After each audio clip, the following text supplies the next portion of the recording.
नमस्कार दोस्तों, मैं आचार्य मुकेश फिर से आपका स्वागत करता हूं आपके चैनल एस्ट्रो नक्षत्र 27 में। दोस्तों, सबसे पहले तो दीपावली की बहुत बहुत शुभकामनाएं आपको। दोस्तों, दीपावली पंचदिवसीय पर्व के रूप में हर साल मनाया जाता है कार्तिक के महीने में। पंचदिवसीय पर्व जो धनतेरस से शुरू होकर नरक चतुर्दशी यानी छोटी दीपावली, फिर दीपावली, भैया दूज और गोवर्धन यानी कि 5 दिनों तक ये प्रकाश पर्व मनाया जाता है।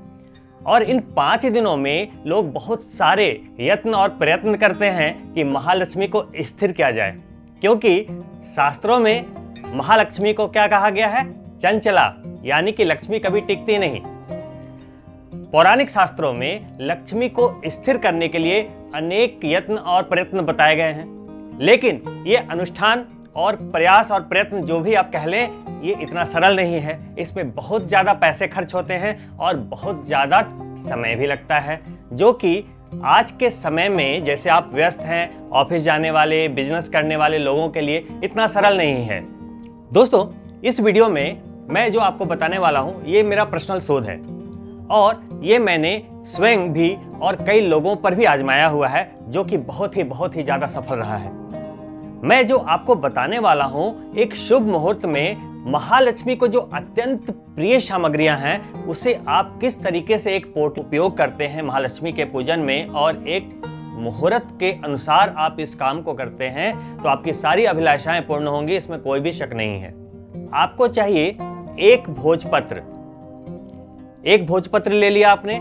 भोजपत्र इसलिए कि उस पे सामग्रियों को रखना है। पान के पत्ते पे भी आप ये प्रयोग कर सकते हैं, लेकिन पान के पत्ते को आप प्रयोग के बाद अगर पोटली में रखेंगे तो वो खराब हो जाता है, इसलिए आप भोजपत्र का प्रयोग करें। सबसे पहले एक भोजपत्र ले लिया, नंबर 1। उसके बाद दूसरी जो सामग्री है वो है पीली कौड़ी। पीली कौड़ी को लक्ष्मी कौड़ी या कुबेर कौड़ी भी कहा जाता है। आप 5 कौड़ी ले लें। उसके बाद काली कौड़ी भी आती है, तो आपको काली कौड़ी चाहिए 2। अगर काली कौड़ी ना भी मिले तो चलेगा, लेकिन मिल जाए तो बहुत अच्छी बात है। इसके बाद गोमती चक्र। गोमती चक्र एक कम कीमत का एक बहुत ही साधारण सा पत्थर है जो गोमती नदी के किनारे मिलता है। इसका प्रयोग सिर्फ तांत्रिक क्रियाओं में और असाध्य रोगों से मुक्ति पाने के लिए किया जाता है। तो ये आपको चाहिए 11। इसके बाद आपको 2 काली हरिद्रा चाहिए। हरिद्रा यानी हल्दी। 2 काली हल्दी चाहिए और 2 हल्दी चाहिए जो आपके किचन में प्रयोग होती है, उसकी गांठ चाहिए 2 हल्दी पीली वाली। तो काली हरिद्रा हो गई आपकी और पीली हल्दी हो गई, तो 2-2 गांठ इनकी ले लीजिए। इसके बाद 2 सुपारी, 5 नाग केसर और 5 कमल गट्टा, ये आपने ले लिया। इसके बाद आपको चाहिए सफेद कौड़ी भी अगर मिले तो 5 आप उसमें मिक्स कर दीजिए। इसके बाद आपको चाहिए जो सिक्का आपने धनतेरस के दिन यानी एक दिन पहले खरीदा होगा, धनतेरस पे जो सिक्का आपने खरीदा है वो एक सिक्का चाहिए। इसके बाद इस पोटली में डालने के लिए आपको 21 दाने चाहिए अक्षत के। अक्षत यानी कि जो पूजा में यूज किया जाता है, जो चावल के दाने होते हैं, टूटे हुए नहीं होने चाहिए। जो हम चंदन लगाने में प्रयोग करते हैं वो अक्षत आपको चाहिए 21। वो काउंट करके पहले से आप रख लीजिएगा। 9 रत्न चाहिए। पूजा के अधिकतर दुकानों पे वो आपको बहुत ही आसानी से उपलब्ध होती है 9 रत्न। अगर 9 रत्न ना मिल पाए तब भी आप प्रयोग जरूर करना, लेकिन मिल जाए तो अति उत्तम होगा। इसके बाद एक लघु नारियल चाहिए। सुपारी की तरह एक नारियल छोटा सा होता है, 40-50 रुपए में किसी भी पूजा की दुकानों में आराम से उपलब्ध है। तो ये आपकी हो गई सामग्रियां। दोस्तों, अब बात करते हैं मुहूर्त की। जो मैंने वीडियो प्रारंभ होने के पहले रावण के बारे में बात कही थी कि वो मुहूर्त बताते थे और मुहूर्त में जो कर्म करवाते थे, तो मैंने ये जो आपको सामग्रियां बताई हैं, ये धर्म ग्रंथों में उल्लिखित है, शास्त्रों में उल्लिखित है और महालक्ष्मी को अत्यंत प्रिय है। तो ये सामग्रियां मैंने जो आपको अभी अभी लिखवाई है। अब इसे कब करना है? कभी भी कर लिया तो नहीं चलेगा। ये प्रयोग या तो आप शरद पूर्णिमा को कर सकते हैं या तो दीपावली के दिन कर सकते हैं, 2 ही दिन कर सकते हैं। तो दीपावली के दिन आपको एक विशेष मुहूर्त में ये काम करना है। वो मुहूर्त क्या है? इस वर्ष के जो लक्ष्मी पूजा का मुहूर्त है, प्रदोष काल का जो मुहूर्त है, वो है 5:27 के शाम से लेकर 7:23, यानी कि पूरे 1 घंटे 56 मिनट का समय लगेगा आपको महालक्ष्मी देवी की आराधना, अनुष्ठान, हवन इत्यादि करने के लिए। उसी में आपको लक्ष्मी गणेश की मूर्ति भी आपको स्थापित कर लेनी है, षोडोपचार पूजन भी कर लेना है। षोडोपचार पूजन यानी कि 16 विधियों से महालक्ष्मी को कैसे प्रसन्न किया जाता है वो मैं आपको दूसरी वीडियो में बताऊंगा, जो कि इसमें आपको लिंक भी मिल जाएगा। आप वो जरूर देख लीजिएगा कि षोडोपचार पूजन बहुत जरूरी है महालक्ष्मी की। तो ये बातें बाद में करेंगे, आप दूसरी वीडियो देख लेना। पहले मैं आपको बता दूं कि इस वर्ष जो ये पोटली बनाने का मुहूर्त है वो क्या होगा। इस पोटली को बनाने का जो मुहूर्त है, इसी प्रदोष काल मुहूर्त में एक स्थिर लगन होगा, जिसे कहते हैं वृषभ लगन। वृषभ लगन स्थिर लगन होता है और सिंह लगन स्थिर लगन होता है, लेकिन स्थिर लगन जो सिंह है वो रात्रि में आएगी, तो आपको इसी लगन को लेकर चलना पड़ेगा। स्थिर देखिए लगन क्या होता है, एक होता है चर स्थिर और द्विस्वभाव लगन। चर यानी कि चलने वाला, और स्थिर लगन यानी कि जो आप बांध के रखना चाहते हैं, स्थिर रखना चाहते हैं। अब अगर आपको गाड़ी लेनी है, गाड़ी क्या होती है, चलने वाली होती है। अगर आप स्थिर लगन में ले लेंगे तो गाड़ी खड़ी रहेगी आपके गैराज में या घर में। उसी तरीके से शादी कब करनी चाहिए, स्थिर लगन में करनी चाहिए, क्योंकि आपका वैवाहिक जीवन बिल्कुल स्थिर रहे, है ना। अगर चर लगन में कर लिया तो क्या होगा, बदलती रहेगी दुल्हन, है ना, या दूल्हा बदलता रहेगा। तो वैसा नहीं करते। तो आपको लक्ष्मी को क्या करना है, लक्ष्मी क्या है, चपला है, चलने वाली है, चंचल है, आपको स्थिर करना है, तो आपको स्थिर लगन चाहिए। तो स्थिर लगन क्या होता है, आपके वृषभ लगन, आपके सिंह। तो वृषभ और सिंह को लेकर चलते हैं, क्योंकि यही आपको मिलने वाला है लक्ष्मी पूजा के दिन, क्योंकि उसके बाद जो स्थिर लगन मिलेगा वो काफी रात्रि हो जाएगी। तो जो लक्ष्मी पूजा का मैंने आपको समय बताया, तो वृषभ लगन के दौरान ही बताया, यानी कि स्थिर लगन में जब आप लक्ष्मी की पूजा करेंगे तो आपके घर में वो स्थिर रहेगी। तो जो 5:27 से आपको 7:23 का समय बताया, वो स्थिर लगन यानी कि वृषभ लगन का समय है। अब आती है ये पोटली बनाने की बात, कि जब लक्ष्मी पूजा आपने कर ली उसी समय आपको ये पोटली बनानी है। देखिए पोटली बनाने के इस समय को जो मैंने लिया है, 5:30 से लेकर 7 बजे के बीच बनाना है। उसमें क्या खास बात है, सर्वार्थ सिद्धि योग मिल गया आपको, स्वाति नक्षत्र, सौभाग्य योग और बुध की तीव्र होरा मिल गई, और मंगल की होरा आने के पहले मैंने ये पोटली आपसे बनवा ली। और इसे पोटली में क्यों बांधते हैं, पोटली क्यों बनाया जा रहा है, इसे किस्मत की पोटली नाम क्यों दी गई है, क्योंकि आपको लक्ष्मी को स्थिर करना है। तो महालक्ष्मी को जब वो उल्लेखित वस्तुएं चढ़ाएंगे जो महालक्ष्मी को प्रिय है, और उसके बाद उस पोटली में आप भर लेंगे। तो आइए अब विधि जान लें। पोटली बनाने की विधि क्या है कि लक्ष्मी गणेश की आपने पूजा कर ली। लक्ष्मी गणेश की पूजा में आपको एक बात का ध्यान रखना बहुत अनिवार्य है। कुछ लोग लक्ष्मी गणेश की मूर्ति लाते हैं जो बिल्कुल ज्वाइंट होती है, वो वर्जित है, वो नहीं रखना चाहिए, क्योंकि वो माता है।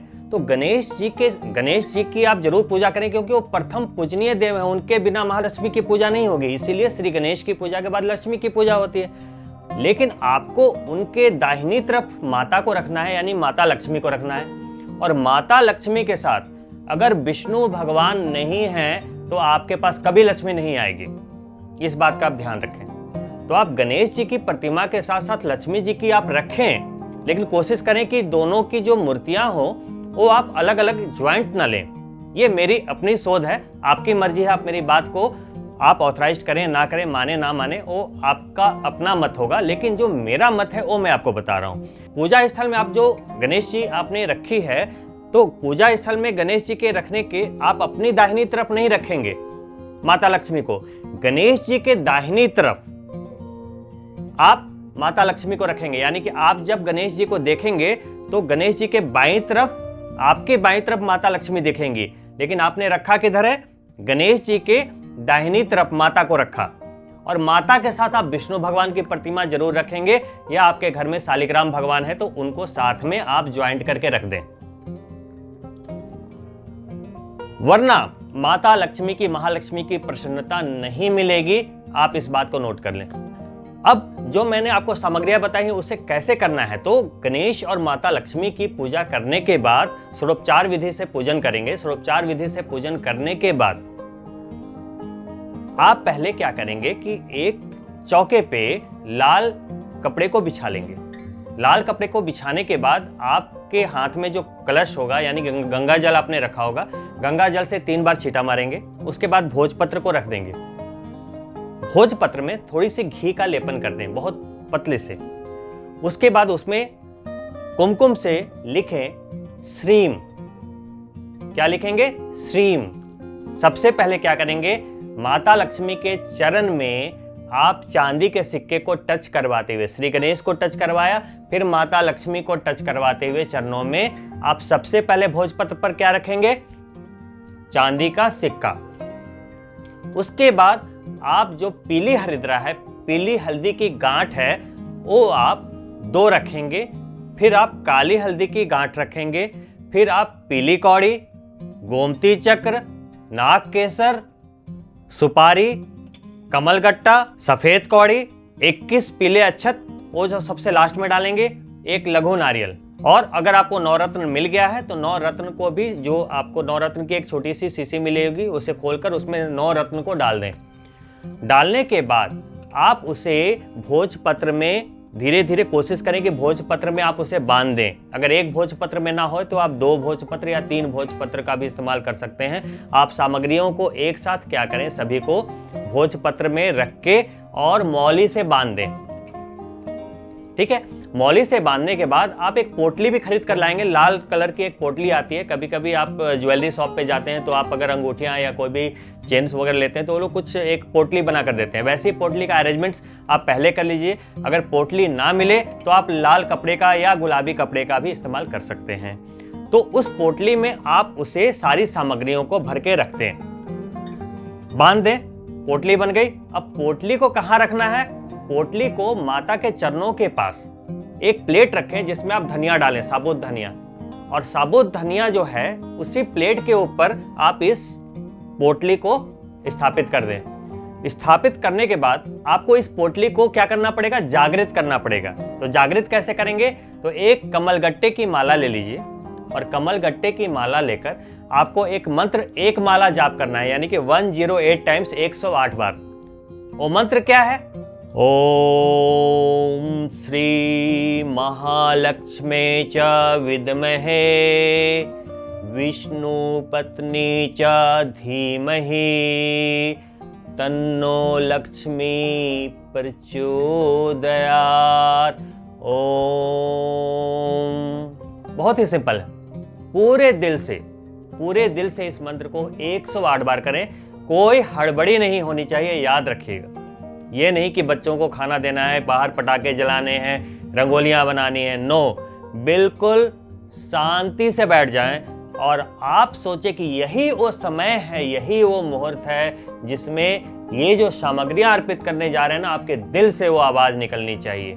इस मंत्र को करने के बाद आप कमलगट्टे की माला को आप माता लक्ष्मी के चरणों में रख दें और हाथ को ऐसे ऐसे करें, अपने मस्तक पे लगाएं और जो पोटली रखी है दोनों हाथों से आप स्पर्श करें। उसके बाद भावना करें कि माता लक्ष्मी आपको ये सारी सामग्रियां अर्पित हैं। इसके बाद शास्त्रों में ये वर्णित है कि इस पोटली को माता लक्ष्मी की पूजा अर्चना के बाद आप पूरे रात्रि वहीं रहने दें। अगर माता लक्ष्मी की आपने आराधना की है तो वहां पे पोटली रख सकते हैं। कुछ सज्जन किसी कारणवश या कुछ परिवार अगर किसी कारणवश महालक्ष्मी का पूजन नहीं कर पाए तो आप अपने ईशान कोण में रखेंगे। ईशान कोण क्या होता है? आप जब पूर्व दिशा की ओर खड़े होंगे चेहरा करके तो आपका जो लेफ्ट हैंड होगा वो उत्तर होगा। तो आपके लेफ्ट हैंड और आपके चेहरे के बिल्कुल बीच की दिशा को ईशान कोण कहते हैं। उत्तर पूर्व, नॉर्थ ईस्ट ईशान कोण में आप रखें। कहते हैं इस पोटली को आपने अगर इस मुहूर्त में बनाकर ना अगली सुबह में माता के चरणों से उठाकर आपको अपने गले में तिजोरी में रख लेनी है, जहां पे आप धन रखते हैं। कुछ ही दिनों में आप महालक्ष्मी की स्थिरता का अनुभव करने लगेंगे। कहते हैं उन्हें अकूट लक्ष्मी की प्राप्ति होती है और उनके घर में चिरकाल तक स्थायी लक्ष्मी का आशीर्वाद बना रहता है। दुर्भाग्य दूर होता है, वास्तु दोष दूर होते हैं, अन्न, स्वर्ण और आभूषणों की प्राप्ति होती है। इसमें तनिक भी संदेह नहीं है। तो इस दीपावली आप भी इस प्रयोग को करें और मेरी बहुत बहुत शुभकामनाएं होंगी कि आपके घर में भी महालक्ष्मी का चिरकाल तक स्थायी रूप से वास हो। इन्हीं शुभकामनाओं के साथ मैं आपसे विदा लेना चाहता हूं। मेरे दीपावली से संबंधित अन्य वीडियो आप अवश्य देख लेंगे। जल्दी मिलते हैं, तब तक के लिए नमस्कार।